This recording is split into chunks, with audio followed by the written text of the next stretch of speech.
Muy bien, pues como os decía, arrancamos una formación donde vamos a ir de lleno a dos áreas que nos parecen importantísimas para el mundo de la empresa.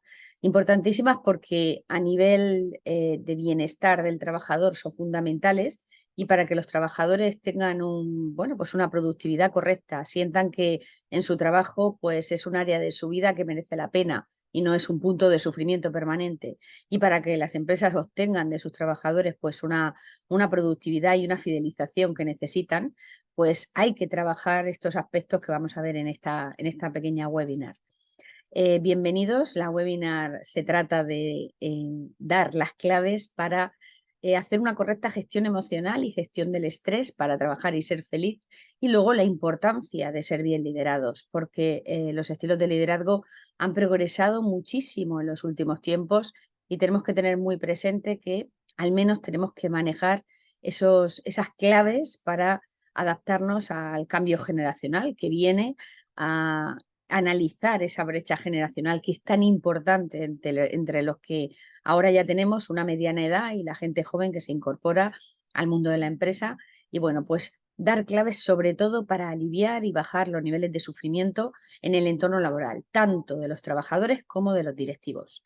Así es que, si me permiten, voy a compartir pantalla y así pues se hace mucho más didáctica la jornada.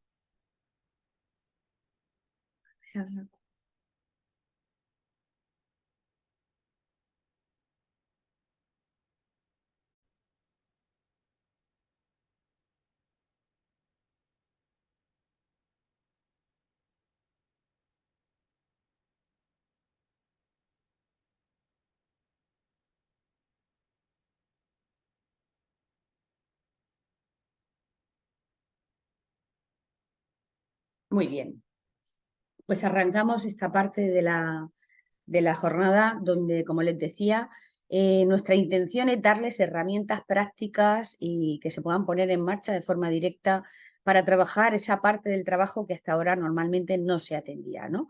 Que era unas claves para buscar la gestión emocional y del estrés para que las personas que integran nuestras compañías, además de trabajar, pues sientan que no están en un punto de sufrimiento, en un punto de obligatoriedad permanente, donde nos tienen alerta, donde nos tienen en un estrés demasiado alto y por lo tanto, pues acusando patologías asociadas al estrés. Entonces, lo primero que tenemos que ver es cuál es el concepto de felicidad que maneja esta sociedad, porque partimos de este error, ¿no?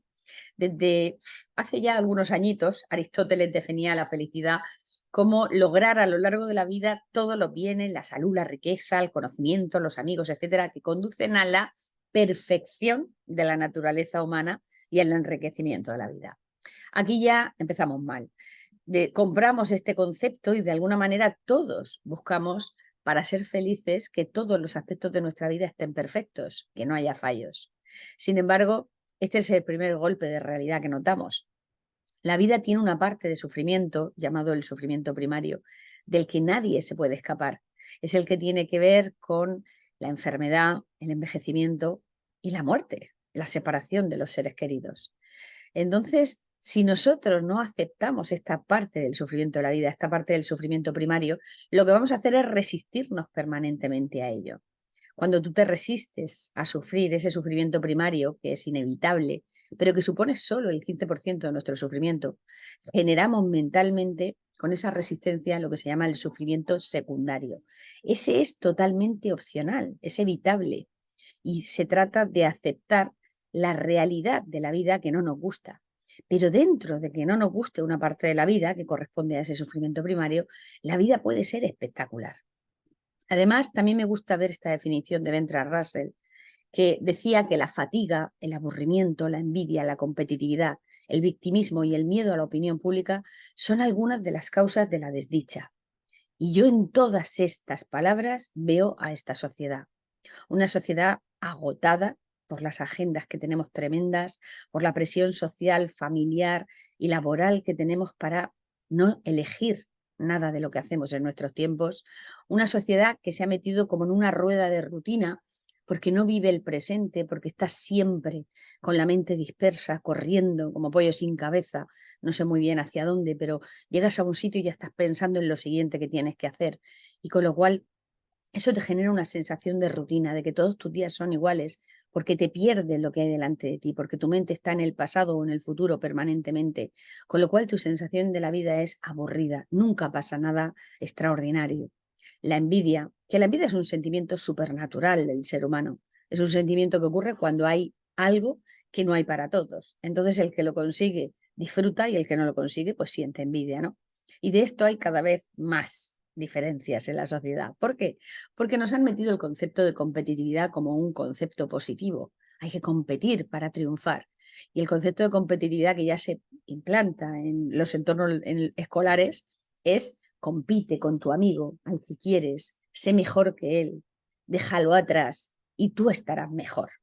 Ese concepto de competitividad lo llevamos ya a la vida adulta, a la vida laboral, y de alguna manera nos posiciona una actitud bélica ante las personas con las que trabajamos, las personas con las que nos cruzamos, las personas que se dedican a la misma profesión que nosotros.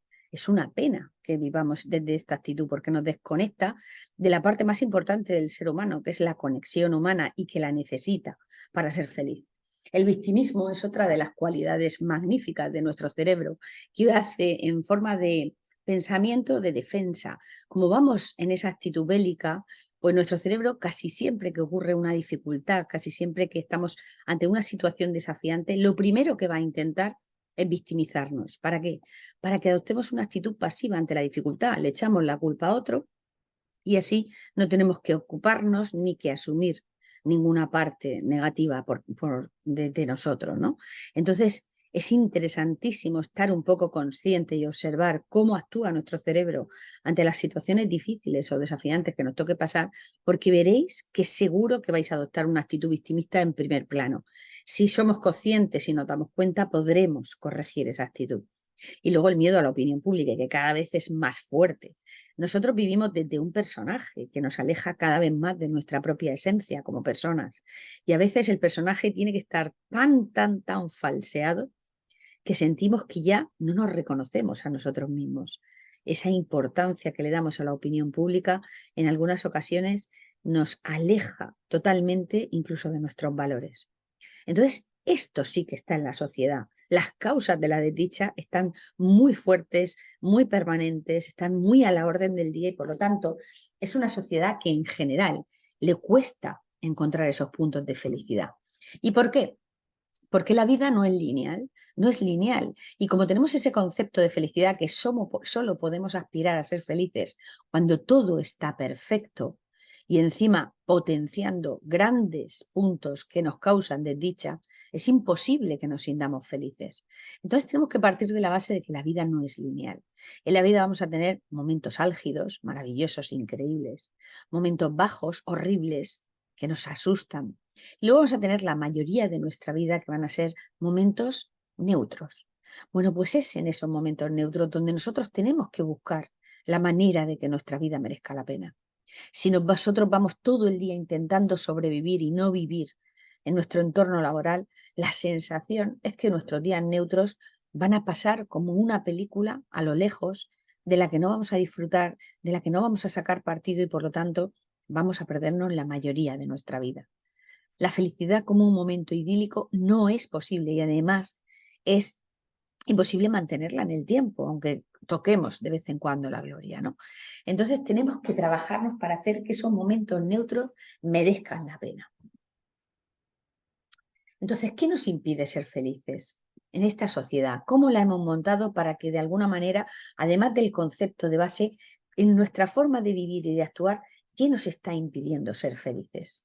Pues en primer lugar, pues somos una sociedad que va a la carrera, que se levanta por la mañana, se viste de su personaje y empieza a correr. Empieza a correr de forma indiscriminada, sin plantearnos si nuestra vida está bien organizada, si no está bien organizada, si estamos cubriendo nuestras necesidades básicas para ser felices, si por el contrario estamos todo el día intentando cubrir las necesidades de otros y tenemos completamente abandonadas esas necesidades y tenemos un gran vacío existencial, no nos paramos a pensar absolutamente nada. ¿Por qué? Porque desde pequeños nos definen la felicidad en función de proyectos futuros. Tenemos que tener una gran cualificación académica para intentar ser felices, porque si no tienes esa cualificación no vas a ser feliz. De momento nos ponen esa primera premisa y todos empezamos a correr buscando esa alta cualificación académica. El que lo consigue sigue en la línea, pero no encuentra la felicidad. El que no lo consigue ya se queda fuera, ya se siente persona de segunda, ya va a ir marcado por los cánones de la sociedad, porque si no has obtenido una gran cualificación académica, no tienes opciones de ser feliz. Y esto no es verdad. Pero además, la persona que sigue, vamos a pensar en la persona que sigue ahí en la línea de lo que marca la sociedad, una gran cualificación académica, donde lo único que has hecho ha sido trabajar para llegar a un punto que se te exigía. Entonces encuentras tu primer trabajo, un millennial, en el que no te pagan lo suficiente para poder tener una vida propia, donde te exigen muchísimo, donde te vas a encontrar un mundo hiper exigente a lo que tú no estás acostumbrado, porque la gente joven no está acostumbrada a la presión y al sufrimiento que hay en los entornos laborales, pues precisamente ahí felicidad no van a encontrar. Seguramente puedes sentir satisfacción, puedes sentirte orgulloso de ti mismo, claro que sí, pero felicidad no vas a encontrar. Pero luego te dice la sociedad, tranquilo, ahora no eres feliz, pero entonces cuando formes tu unidad familiar, entonces serás feliz. Te matas a trabajar para ganar el dinero suficiente para formar esa unidad familiar que te presiona a la sociedad para que la formes, y si le das la forma establecida, bueno, más o menos, crees que vas encaminado hacia la felicidad. Te compras una casa, te hipotecas de por vida, te compras un coche, tienes una familia, te casas, tienes hijos y lo único que tienes es una expansión a lo bestia de tu responsabilidad, de las cargas que tienes encima y a partir de ahí sientes que eres esclavo de tu propia vida, ya no puedes recular, ya no puedes mirar atrás y replantearte tu manera de vivir porque ya todo es una exigencia brutal. Entonces, felicidad no es lo que sientes. Sientes que estás cumpliendo con lo que se espera de ti. Pero la vida sigue avanzando. Dices, bueno, ahora no soy feliz. Pero ya, cuando tenga hijos, ya seré feliz. Y entonces llega la crianza, que es tan dura, que te anula prácticamente como persona, porque de alguna manera te vuelves un servidor de tus hijos. Está todo, tu foco está en mantener a tu familia, en criar a tus hijos, en atender las necesidades de tus hijos y de alguna manera tú te quedas totalmente en un segundo plano, con lo cual es imposible que en esos momentos nos sintamos felices. De nuevo, sentiremos cierta satisfacción por estar cubriendo los cánones de la sociedad, pero no encontraremos ese anhelo de que esté todo perfecto. Bueno, pensamos, vale, pues ya cuando los niños sean mayores, ya estaré mejor. Y entonces llega la adolescencia, y eso sí que es el infierno. Adaptarnos a la crisis existencial de nuestros hijos nos lleva a vivir una época donde realmente, lejos de encontrar la felicidad, lo que vas buscando es cómo sobrevivir a esa situación sin abrir conflictos que sean, bueno, de alguna manera irrevocables, ¿no? En tu familia, porque es un momento donde tus hijos se definen como personas, donde aparece la brecha generacional, donde, bueno, pues tienes que poner a prueba muchos de tus valores, de tus conceptos y de tu forma de afrontar la dificultad. Y ahí no sientes felicidad, pero dices, bueno, ya cuando se vayan los hijos, ya seré feliz. Y entonces se van los hijos y te entra pues una especie de crisis que se llama la crisis del nido vacío, donde sientes que has perdido la figura familiar que habías formado, donde ahora ya solo eres espectador de la vida de tus hijos que han sido tan importantes para ti y de nuevo esa sensación de vacío, esa sensación de que no todo está perfecto, sigue rondándote en la mente, ¿no? Y entonces ya lo siguiente que puedes proyectar hacia el futuro es la jubilación. Pero claro, la jubilación de verdad no vamos a esperar a ser felices cuando nos jubilemos, porque uno de cada cuatro de nosotros no va a llegar a esa jubilación. Y los que lleguen ya no van a tener unas capacidades físicas, ni unas ganas, ni una energía para buscar esa felicidad idílica. Entonces, desde el principio, tanto el concepto de felicidad como la proyección que hacemos hacia el futuro para ser felices es un error garrafal. De nuevo, tenemos que vivir el presente. Tenemos que buscar sacarle partido a nuestra vida en cada momento de nuestra vida, porque además ni siquiera sabemos qué tiempo tenemos de vida. Esto hace que no podamos disfrutar del camino recorrido hacia los objetivos. Cuando nosotros ponemos la mente en la pantalla siguiente, automáticamente dejas de mirar el presente y solo focalizas tu atención en que ya estarás bien cuando llegues allí. Y mientras el resto te lo planteas como una lucha, como una guerra llena de sufrimiento sin atender. Bien, pues Además, esta sociedad, y desde que están las nuevas tecnologías muchísimo más, ha ido inculcándonos poco a poco que la felicidad se trata de conseguir cosas. ¿Por qué? Porque como con el concepto que tenemos, el vacío existencial, el vacío interno siempre está presente, intentamos llenar ese vacío a base de cosas materiales. Y yo quiero invitarles a que hagan una reflexión. Siempre que compren algo, piensen que no lo están comprando con dinero, lo están comprando con el tiempo que gastaron para ganar ese dinero. El tiempo es muy valioso y la vida se gasta. Si nosotros pretendemos llenar los vacíos del ser a base de tener, jamás vamos a encontrar la felicidad. Porque además cuando tú compras algo, aunque sea muy valioso, solo te va a aportar cierta felicidad mientras tenga el carácter de novedoso. En cuanto tú normalices ese bien material en tu vida, ya no te aportará felicidad y necesitarás adquirir algo nuevo para ir llenando ese vacío. Eso nos ha hecho una sociedad profundamente consumista, donde nuestro objetivo, más que en sacarle partido a nuestra vida para ser felices, es solo ganar dinero para seguir llenando continuamente ese vacío. Y esto nos aleja totalmente de las cosas importantes de nuestra vida. Además, no aceptamos la vida que tenemos. Somos una sociedad abducida por las nuevas tecnologías, donde estamos permanentemente recibiendo inputs sobre vidas perfectas, ese concepto de Aristóteles. Vidas de mentira que se programan, que se preparan durante muchas horas para enseñarnos 15 segundos de una vida perfecta, un cuerpo perfecto, una casa perfecta, unos hijos perfectos. Pero el ser humano, todos los seres humanos, están condenados a tener ese sufrimiento primario y de ese nadie se puede librar. Sin embargo, cuando nosotros nos pasamos el día mirando pantallas, me encanta esta imagen, tenemos que tener presente que el cerebro, que es una máquina alucinante pero no perfecta, solo aprende a base de repetición. Si yo a mi cerebro estoy continuamente metiéndole unos inputs de perfección, aunque si hiciera una reflexión en profundidad, sé que esas vidas no son perfectas, mi cerebro se va a predisponer a buscar ese tipo de vida perfecta. Entonces, cuando estamos siempre mirando las vidas de otros, vamos a mirar preferentemente vidas de otros que sean mejores que la mía. Entonces, vamos a soñar solo que cuando suceda algo extraordinario yo pueda tener esa vida idílica que en realidad no existe y lo sé. Es cuando por fin voy a ser feliz, con lo cual la felicidad no va a llegar nunca. Y además esos inputs continuos de vidas perfectas van a hacer que yo tenga una visión muy mediocrizada de mi propia vida, siendo falso totalmente. Pues el vivir así, el vivir siempre en la pantalla siguiente, nos impide estar presentes en nuestra propia vida. El ir siempre con prisas, mirando lo siguiente que tengo que hacer, ha hecho muchísimo daño a la humanidad, a la sociedad en general. ¿Por qué? Porque nosotros tenemos una propiedad en nuestro cerebro que se llama el piloto automático, la red neuronal por defecto, y que lo que hace es automatizar todo lo que aprendemos a base de repetición.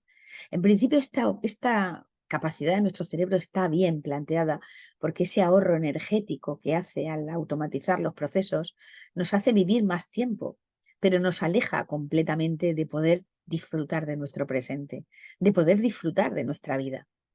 Cuando no estamos presentes, nuestra mente solo puede estar en dos sitios, que es el pasado o el futuro. Y como la función principal de nuestro cerebro es protegernos, es que no nos ocurra nada malo, es que sobrevivamos a cualquier circunstancia, casi siempre nos va a tener o en el pasado en cosas que nos han perturbado o en el futuro en cosas que nos preocupan. Y cuando nosotros estamos en el pasado sufriendo o en el futuro sufriendo, nuestro cerebro va a tener conectado el sistema del estrés.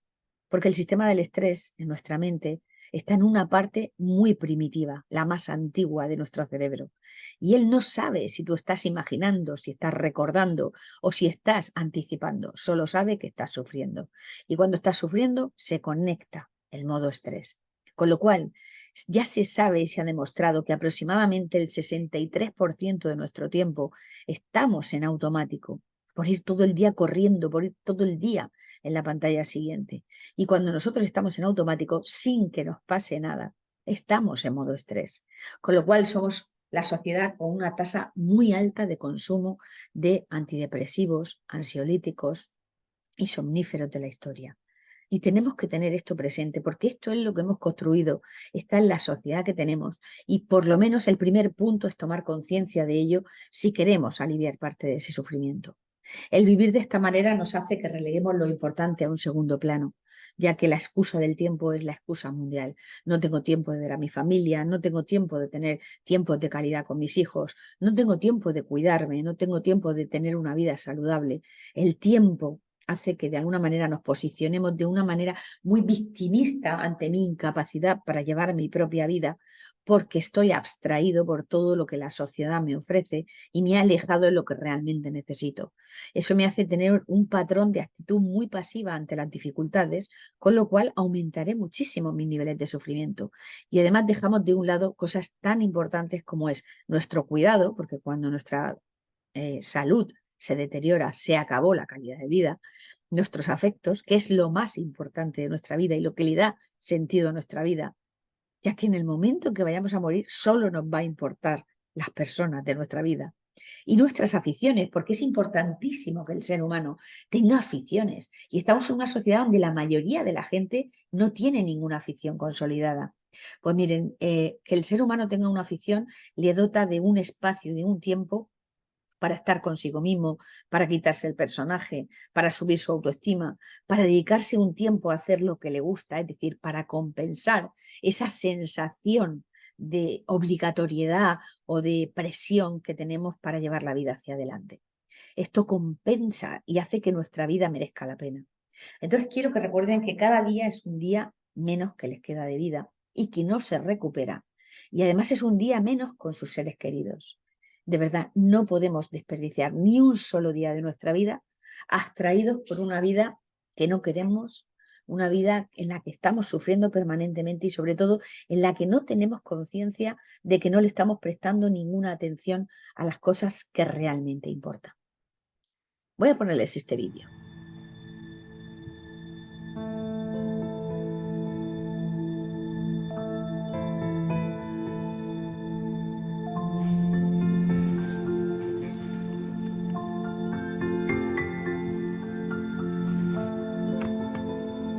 Qué guapa. ¿Tú también? Pues una persona muy importante en mi vida. Un compañero de vida de 10. Sí, justo nos lo hicimos antes de venirme yo a Madrid.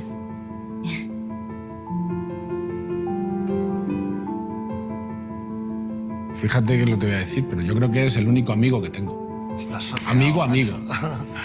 Un hermano. Gracias a ti me ha cambiado un poco la vida, como quien dice. Y si no estuvieses, no sé qué haría sin ti.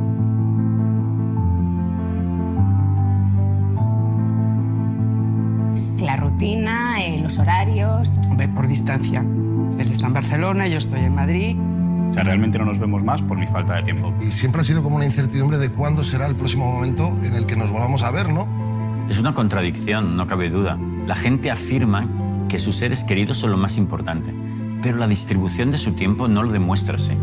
Esto tiene que ver con el modo en que funciona nuestro cerebro. Estamos programados para evitar pensar en el tiempo que nos queda por vivir.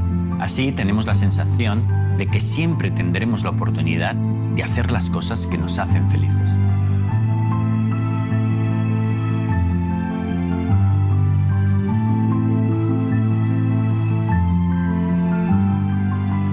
¿Con cuánta frecuencia os veis? Una vez al mes, Bueno. A lo mejor 2. Una vez, yo qué sé. 4 veces contadas, yo creo. Sí, o 2 veces al año. O 2 veces al año. Yo 25 años. 32. 39. Yo 38. Yo 47.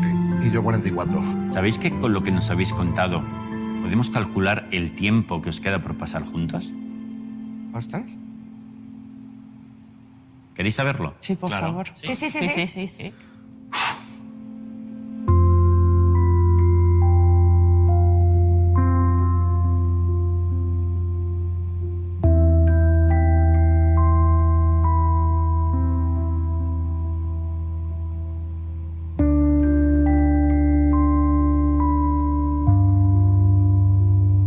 Me parece muy poco. Es un poco, ¿eh? Eso es muy poco. Qué terrible, ¿no?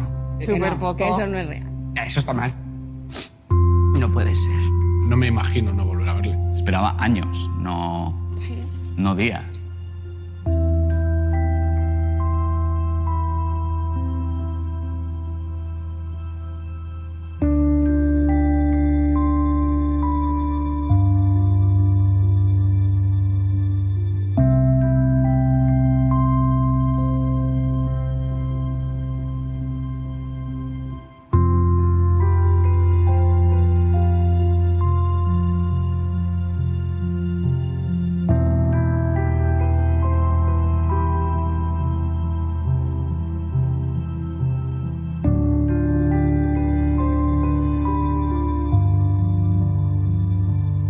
Pues hay que hacer algo. Ya.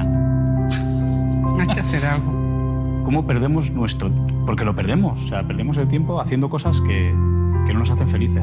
Y que no cuesta tanto, que no vivimos tan lejos. Ese día vale más muchas veces que todo el tiempo del mundo. Voy a aparcar el móvil y intentar dedicar mi tiempo a las personas lo máximo posible. Vamos a aprovecharlo.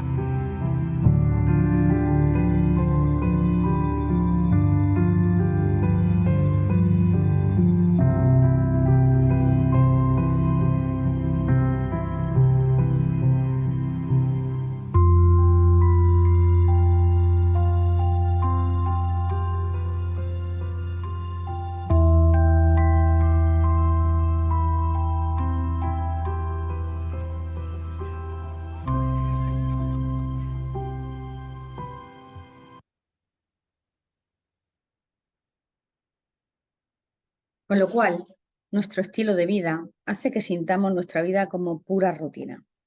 Vidas que hacemos siempre igual y somos las sensaciones que somos esclavos de nuestra propia vida. Todos los días pensamos lo mismo al levantarnos, nos duchamos, desayunamos sin estar conscientes, nos vestimos de la misma forma, conducimos sin ver siquiera el camino al trabajo, trabajamos de forma muy rutinaria, corremos y nos convertimos en un ser multitarea para darle esas 6 o 7 horitas que tenemos para nuestra vida personal para llegar a un montón de cosas que en realidad no nos da tiempo a llegar.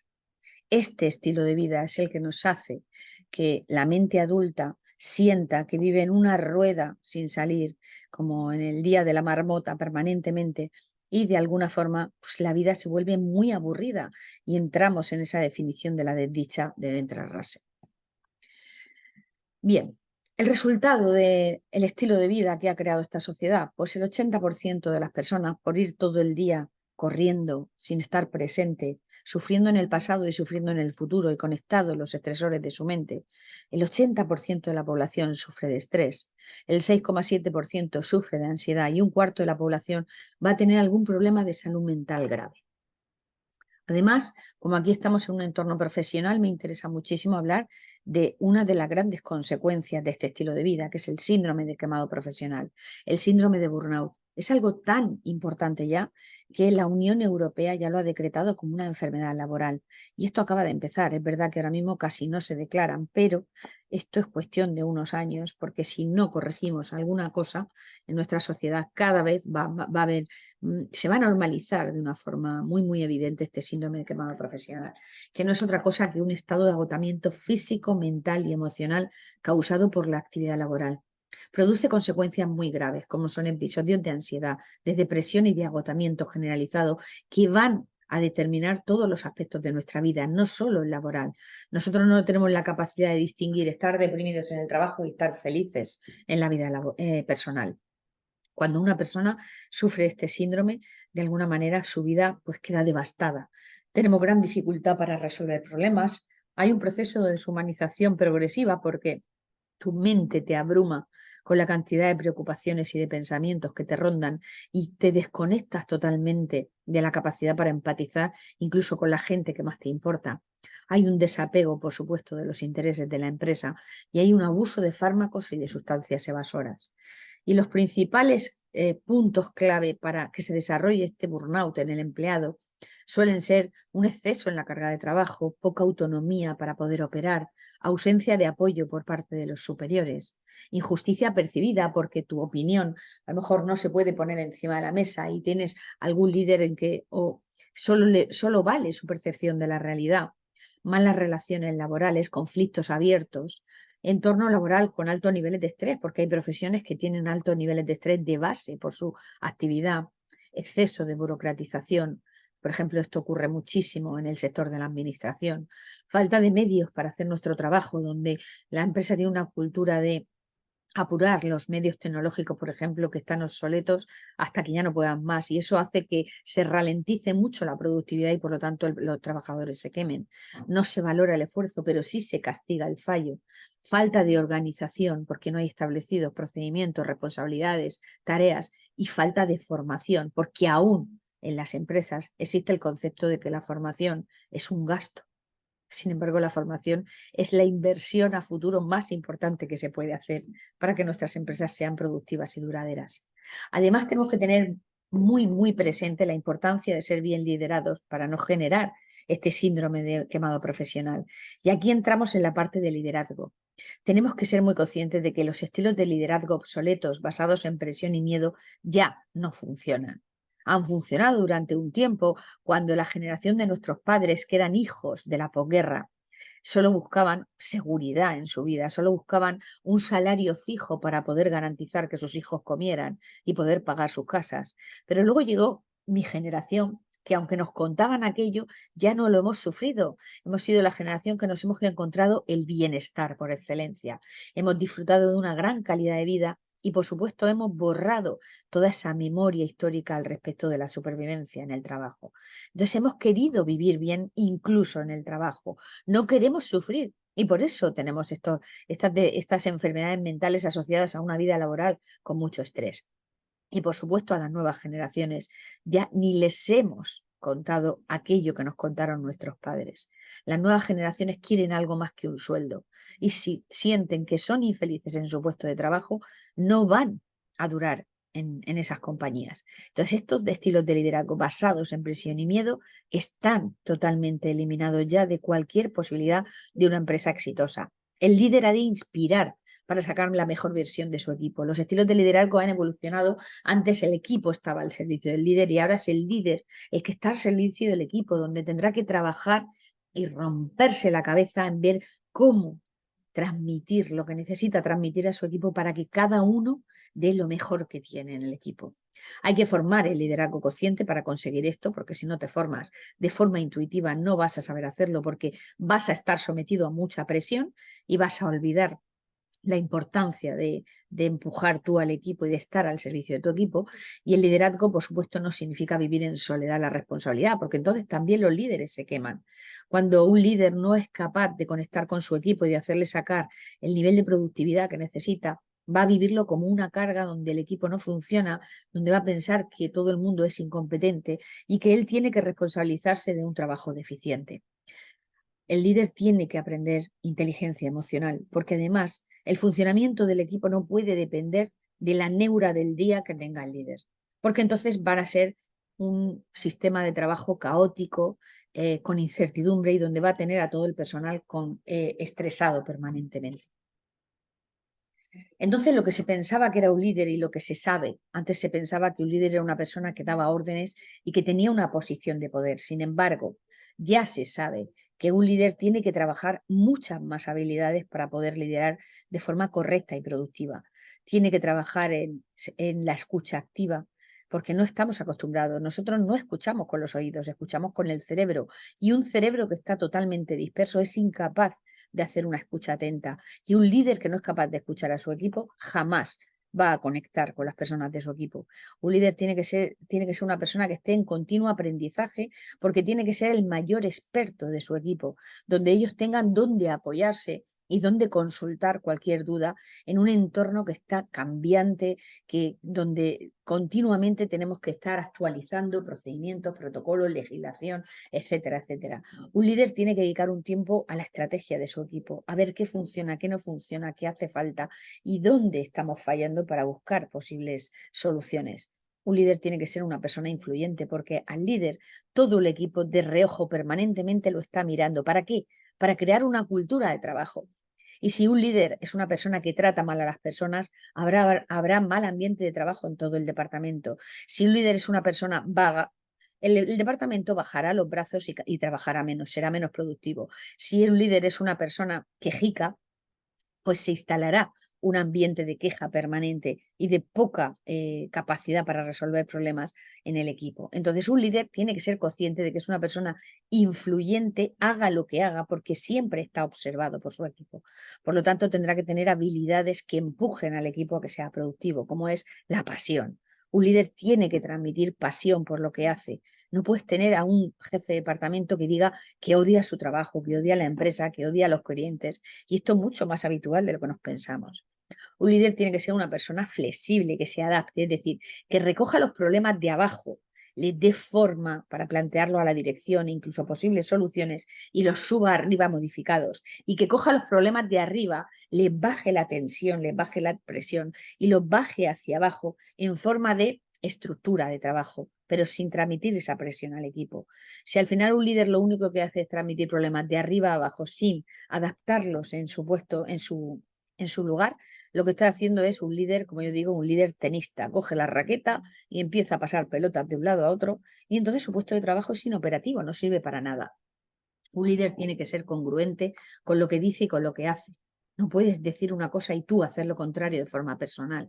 Tiene que dotar de recursos a su equipo. Y si no puede dotar de recursos a su equipo tiene que percibir que se mata por intentar conseguirlo. No puede ser la persona que diga a todo que no de parte de la dirección. Un líder tiene que tener inteligencia emocional, como te decía, porque no puede depender el equipo de que el líder esté estable o no esté estable a nivel emocional en su vida personal. Además, hay un factor imprescindible a la hora de liderar, que es el factor H, donde se trabaja la humanidad, la humildad, el sentido del humor y el hacer. Estas 4 H son fundamentales si queremos que nuestros equipos tengan una sensación de estar donde tienen que estar, que estén bien en el trabajo y que no aspiren a estar aguantando en una compañía para irse en cuanto tengan una oportunidad mejor. Y además es imprescindible que tengamos en cuenta a las nuevas generaciones, porque las nuevas generaciones son el relevo generacional que tenemos que darle a las compañías. Las necesitamos. Pero sin embargo, si nos posicionamos en una actitud de juicio permanente por esa brecha generacional que hay entre ellos y nosotros, pues no vamos a tener gente joven en las compañías porque se van a ir. Entonces, ¿cuáles son las características más importantes que tenemos que tener en cuenta de las nuevas generaciones? Pues miren, están más preparadas que nunca académicamente y eso es una ventaja, no es una amenaza, porque muchas veces llega la gente joven a las empresas y los directivos los toman como una amenaza a su puesto de trabajo porque saben que les llevan ventaja académicamente y no es así, es una oportunidad de crecimiento del departamento. Nos llevan una ventaja sobre la tecnología alucinante porque nuestra adaptación a la tecnología es aprendida y la suya es innata, con lo cual son mucho más intuitivos a nivel tecnológico y están mucho más al día que nosotros. Eso es una ventaja brutal para cualquier departamento, pero son una generación poco resiliente, se les llama la generación de cristal, pero tengamos en cuenta que esa generación la hemos fabricado nosotros. Tengamos en cuenta que esa generación es una generación donde lo ha tenido más fácil, donde se le ha consentido mucho, le hemos quitado todas las piedras de su camino, los hemos sobreprotegido y ahora llegar al mundo laboral para ellos es un paso muy, muy difícil porque tienen que asumir que no todo sale como tienen previsto, que no todo el mundo está para servir a sus necesidades y que de alguna manera dejan de ser protagonistas en el entorno donde están, ¿no? Que eso no lo han vivido en sus familias. Entonces, bueno, pues tendremos que acompañarlos porque ahí va a haber sufrimiento. Y si nosotros no les apoyamos y les acompañamos para que aprendan a encontrar esas partes de resiliencia interna que tienen, pues se quemarán y terminarán por irse de la compañía. Tienen poca tolerancia a la frustración, pero en general toda la sociedad cada vez tiene menos tolerancia a la frustración, porque estamos acostumbrados a conseguir todo de forma inmediata y que todo salga como nosotros queramos. Entonces tenemos que trabajarnos con ellos especialmente esa tolerancia a la frustración para entender que la vida es como es y que a veces las cosas salen como tenemos previstas y a veces no. Tiene una gran cultura de movilidad y si nosotros pretendemos encerrar a una persona joven en un despacho de 1,5 metros el resto de su vida, una persona que ha estudiado una carrera, que sabe idiomas, que ha viajado al extranjero, pues en pocos años estará vacío de motivación, de pasión y al final terminará por irse.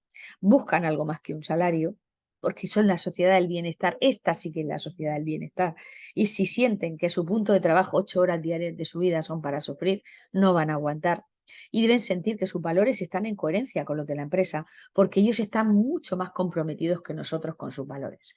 Las empresas que cuidan del índice de bienestar de sus compañías, pues tienen cifras preciosas en cuanto a lo que ocurre, como son estas. Se multiplica por 6 la bajada de las ausencias, hay una rotación menor del 50%, sube la productividad en un 31%, se multiplica por 9 el compromiso de los trabajadores y nos hacemos más atractivos para la generación Z.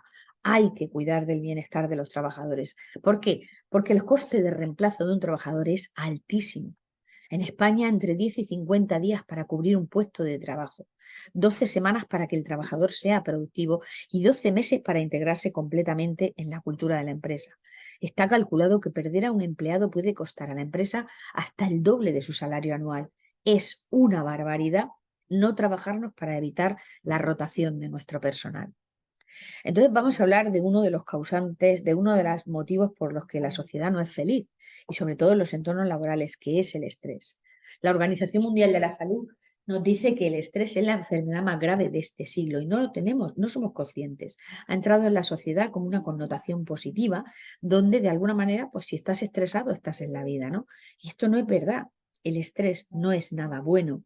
El estrés lo hemos normalizado, pero produce muchísimas enfermedades y muchísima sensación de no vivir en plenitud.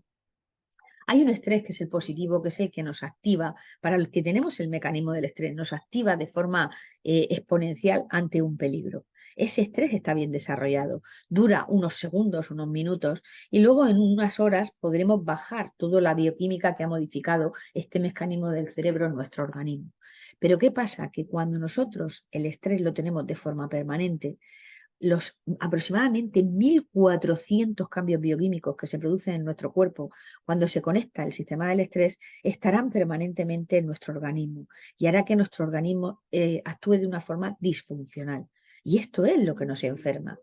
Por ejemplo, cedemos el 60% de nuestro riego sanguíneo hacia los músculos, nuestro corazón va más rápido de lo normal y tiene arritmias, nuestro sistema digestivo no funciona bien porque se queda mermado porque necesita enviar mucho riego sanguíneo también a los músculos para la respuesta del estrés. Con lo cual, cuando una persona vive en estado de estrés permanente, no consigue hacer una correcta digestión. Y esto durante un día puede ser incómodo, pero durante 10 años de vida laboral es una patología seguro. No podemos pensar con claridad porque nuestro cerebro no funciona bien. Vivimos con una sensación de máxima reactividad porque cuando está conectado el sistema del estrés están activas las amígdalas del cerebro, que hace que estemos a la defensiva permanentemente y eso va a dificultar mucho nuestras relaciones. Tenemos dificultades para aprender cosas nuevas, no descansamos lo suficiente y eso nos va a afectar muchísimo a nuestro estado de ánimo. Tenemos un proceso de envejecimiento prematuro, se limita nuestra vida sexual y por lo tanto significarán problemas en nuestra vida personal, dificultad para tomar decisiones, que es tan importante en el entorno laboral, dificultad para mantener la concentración en una actividad, no podremos tener una actitud empática con los demás, por lo tanto los equipos no podrán estar cohesionados y como resumen no podemos vivir en plenitud. El estrés nos hace mucho daño y tenemos que ser conscientes de ello. Entonces, ¿qué nos dice la ciencia que sirve para bajar nuestros niveles de estrés? Pues hay varios puntos importantísimos. La joya de la corona es la meditación, el entrenamiento mental. La ciencia ha demostrado que si nosotros dedicamos unos minutos a entrenar nuestro cerebro para estar presente, para no estar todo el tiempo disperso en el pasado o disperso en el futuro, hay unas modificaciones físicas en nuestro cerebro que hará que bajemos muchísimo nuestros niveles de estrés. Por eso los programas de mindfulness son tan importantes y se incluyen en estos programas formativos para que la gente aprenda la disciplina para entrenar su mente. El ejercicio físico baja los niveles de estrés porque va a hacer que generemos la hormona de la oxitocina, que además de ser la hormona de la felicidad, reduce los niveles de cortisol en sangre, que es la principal hormona del estrés. El descanso. Tenemos que descansar un mínimo de 7 horas por la noche para poder reestructurar todas las áreas cerebrales que el estrés pues, ha desgastado. Y si no, tendremos un proceso de envejecimiento prematuro y estaremos con la amígdala mucho más activa por esa falta de descanso y por lo tanto estaremos más susceptibles a estar estresados. Tenemos que gestionar nuestro tiempo. Tenemos que darle prioridad a las cosas que realmente son importantes y son urgentes. Y tendremos que estructurar nuestras agendas para no caer en procrastinar cosas importantes en pro de cosas que realmente no tienen ninguna importancia y que por ir tan dispersos y por ir todo el día corriendo, muchas veces caemos en esos patrones. Tendremos que aprender a respirar, que somos una sociedad que no sabe respirar y en estas formaciones se enseña. Tendremos que cuidar de nuestras relaciones para no tener conflictos abiertos, tanto en el ámbito laboral como en el ámbito personal como en el ámbito social. Porque cuando una persona no tiene afectos en su entorno laboral, está la mitad de su tiempo despierto en una situación de alerta, en una situación de peligro, porque nuestro cerebro no entiende que no tengas relaciones afectivas en tu entorno laboral, porque nosotros estamos programados para tener esas relaciones afectivas. Tenemos que hacer una correcta gestión de nuestras emociones y, por lo tanto, mantener un equilibrio psicológico ante las situaciones difíciles. Y tendremos que eliminar la queja permanente de nuestra vida, que es lo que nos hace poner excusas para todo y adoptar una actitud pasiva ante la dificultad que nos va a generar muchísimo sufrimiento primario. Voy a adelantar esto porque vamos un poco mal de hora y nos vamos a ir a un concepto que para mí es importantísimo para poder trabajar y ser feliz, que es buscar un propósito en la vida. Somos una sociedad que prácticamente nos dedicamos toda la vida a encontrar nuestra profesión y a atender la logística de nuestra vida personal. Pero el ser humano se ha desarrollado cerebralmente para hacer mucho más que eso. El ser humano necesita darle sentido a su vida, necesita tener un propósito y cuando una persona tiene un propósito en la vida es capaz de levantarse por la mañana y salir adelante a pesar de que esté pasando un mal momento. Entonces, el tener una profesión y el tener una familia no es suficiente. Para darle sentido a nuestra vida, desde Japón tienen un concepto que creo que es muy completo y que puede darnos un camino a seguir para definir una vida más completa, una vida con sentido. Y es que además de tener una profesión que consiste entre lo que soy bueno y por lo que me pueden pagar, tenemos que ir hacia buscar nuestra pasión, nuestra misión y nuestra vocación en la vida. Nuestra vocación será lo que el mundo puede necesitar de mí o yo puedo aportar a la sociedad en la que me muevo y por lo que me pueden pagar. La misión consistirá entre lo que el mundo puede necesitar de mí o yo puedo aportar a la sociedad a la que pertenezco y me encanta hacer. Y mi pasión será entre lo que me encanta hacer y en lo que soy muy bueno. Tenemos que trabajar hacia ese camino para darle un propósito un poco más amplio a nuestra vida y que no sea solo sobrevivir a mi propia vida cubriendo las necesidades en función de los cánones que me ha marcado la sociedad. Como resumen, para trabajar y ser feliz es imprescindible buscar una realización personal, además de una realización profesional. Es imprescindible entrenar nuestra mente para vivir más presentes y salir de esos automatismos del cerebro de vivir permanentemente en el pasado y en el futuro. Bajar nuestros niveles de estrés para tener más salud física y psicológica y poder vivir en plenitud. Practicar la amabilidad que nos conecte con el resto de los seres humanos de nuestra vida, porque lo necesitamos, porque somos seres sociales por naturaleza. Cuidar de nuestros afectos, de las personas más importantes de nuestra vida y no relegarlos a un segundo plano porque entendamos que ahí somos queridos sí o sí, porque si no cuidamos a las personas importantes de nuestra vida va a estar profundamente vacía. Vivir nuestras emociones que nos equilibran psicológicamente, especialmente en las situaciones de dificultad, y cuidar nuestra salud, porque somos la persona más importante de nuestra vida. Bien, pues hasta aquí llega esta pequeña webinar. Ahí tenéis los dos libros que tengo, que es el No me soporto, un manual de mindfulness, y el Liderar sin amargar, que es un manual de liderazgo consciente, imprescindible para trabajar estos conceptos de conciencia y estos conceptos de, bueno, pues de integración, de una toma de las riendas de nuestra vida a pesar de vivir en una sociedad que se nos trata muy como borregos y muy como un ganado, ¿no? Que todo el mundo tiene que hacer, pensar y decir lo mismo. También tenéis ahí mis canales de conexión personal y bueno, nosotros somos la empresa Human Balance, formamos a empresas o formamos a personas de empresas para bajar el nivel de sufrimiento, para mejorar los estilos de liderazgo y por lo tanto para hacer que las empresas sean más duraderas, que tengan mayor productividad y que las personas se afiancen con el proyecto empresarial. Bien. Entonces, hasta aquí llega la webinar de hoy. Os voy a dejar ahora con Javier Fernández, que va a dar la segunda parte de esta webinar. Y bueno, tan solo espero que os haya dado herramientas de toma de conciencia, herramientas de la importancia que tienen estas formaciones para mejorar la vida de las empresas y la vida de las personas dentro de la empresa. Y bueno, pues encantada de que Fred me haya dado la oportunidad de participar en esta webinar y ya sabéis que podéis contactar con ellos si os interesa más información sobre este tipo de formación. Javier, cuando quieras. Bueno, muchísimas gracias, Mami, por esta charla tan interesante y bueno, vamos a empezar ahora, vamos a presentar el posgrado bueno, que hemos organizado la empresa Logísticos junto con